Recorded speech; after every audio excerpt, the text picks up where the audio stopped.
Hello दोस्तों, उम्मीद करती हूँ कि आप सभी अच्छे होंगे। आइए जानते हैं हमारे अगले वीडियो के बारे में। हमारे पास अंतरिक्ष के संदर्भ में चंद्रमा, तारे, ग्रह, आकाशगंगाएं और विविध घटनाओं की संख्या है। अब कुछ मिथकों और अंतरिक्ष की गलत धारणाओं के बारे में पता लगाने का समय आ गया है। कृपया वीडियो को अंत तक देखें।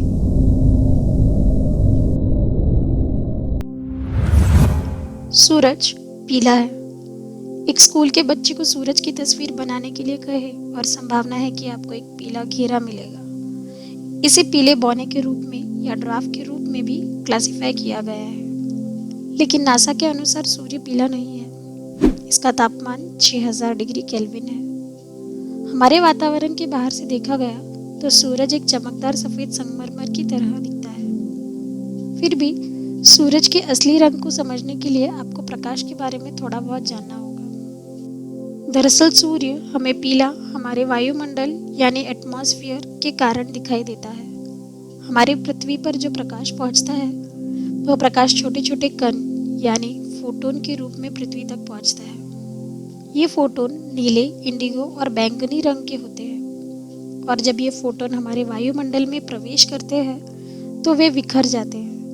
लेकिन लाल, नारंगी और पीला रंग बहुत कम बिखरते हैं। क्योंकि दिन में पीला रंग सबसे कम बिखरता है, इसलिए हमें दिन में सूरज पीला नजर आता है। लेकिन सूर्य का वास्तविक रंग सफेद होता है।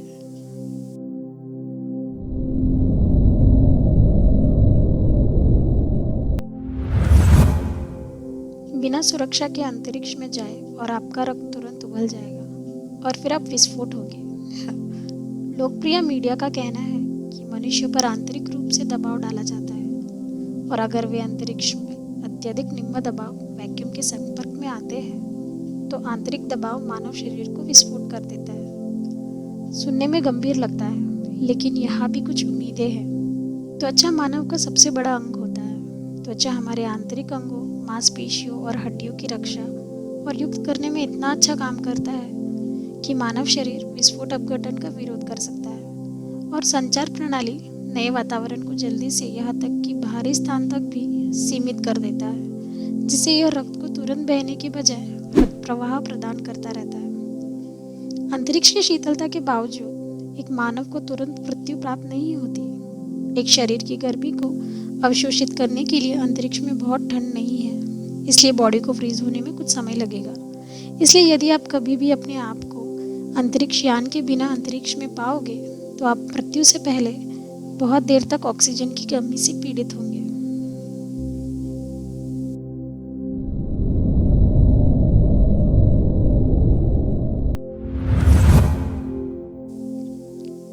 चंद्रमा का एक पक्ष स्थायी रूप से अंधेरे में है। दरअसल चांद पृथ्वी के इर्द गिर्द घूमने में 28 दिन लेता है और यह अपने एक्सिस के एक चक्कर काटने में भी 28 दिन लेता है।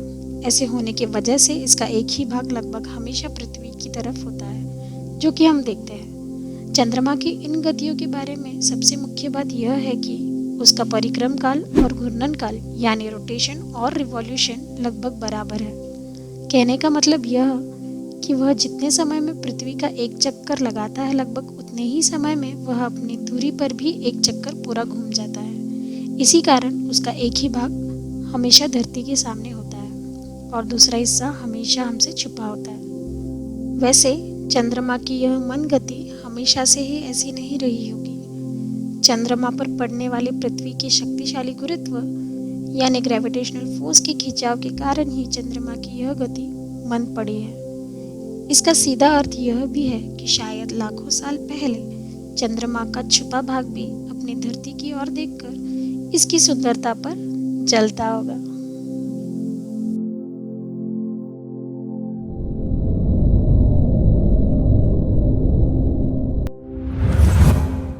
एस्ट्रॉइड बेल्ट इंटरप्लैनेटरी यात्रा के लिए खतरनाक है। एस्ट्रॉइड बेल्ट पे लगभग आधे मिलियन एस्ट्रॉइड है, इसलिए आप सोच सकते हैं कि इसके माध्यम से उड़ान भरना बहुत जोखिम का सामना करने के बराबर है।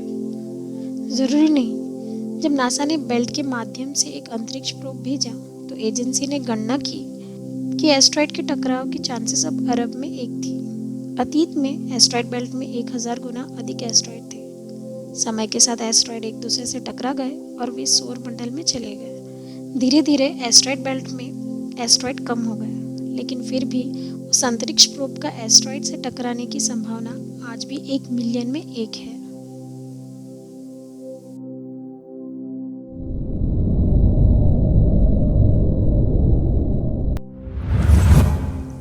लाइट ईयर समय को मापता है? नहीं, यह वास्तव में दूरी को मापता है। एक प्रकाश वर्ष हमारे सौर मंडल के बाहर की वस्तुओं के बीच की दूरी को मापने के लिए एक मानक खगोलीय माप है। एक प्रकाश वर्ष उसी दूरी की प्रतिनिधित्व करता है जो एक सीधी रोशनी में 1 वर्ष की अवधि के दौरान यात्रा करता है। प्रकाश लगभग 3 लाख किलोमीटर प्रति सेकंड की दूरी पर यात्रा करता है, इसलिए एक प्रकाश वर्ष लगभग 10 ट्रिलियन किलोमीटर है। सूर्य प्रकाश को पृथ्वी तक पहुंचने के लिए 8 मिनट और 20 सेकंड का समय लगता है। तो सोचो, ये प्रकाश वास्तव में 1 साल में कितनी दूरी तक का सफर कर सकता होगा।